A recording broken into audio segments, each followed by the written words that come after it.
Ambak-ambak ng Kuya Kois. 1, 2, 3. Oh, dito, 3 meters. Dito. Ito. Oh, yan. Kasi 3 meters talaga meters. 1, 2, 3. 3 meters gamon. 3 meters. Basta susukatin na natin yan. Tapos, ito palang pangalan. Sa dalawa. Kapoy din construction guys. Kamo mga batanon, pang-iskoy lagi magtarong para di mo maupaw og samot. Maupaw mo rin construction.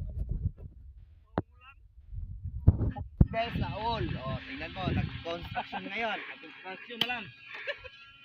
Tingnan mong engineer namin, yung PIC namin. Nangingitim na. Abutin to ng mga isang taon guys bago matapos sa project na to. Kalbo na to. Alam mo kung bakit? Walang kain-kain. Yan. 1, 2, 3. Dito. Basta 3 meters yan, layo. Ba't may nakabaon dito, Sir Del? Hindi ko alam. Para sa inyo. Wala ni. Batonin ka.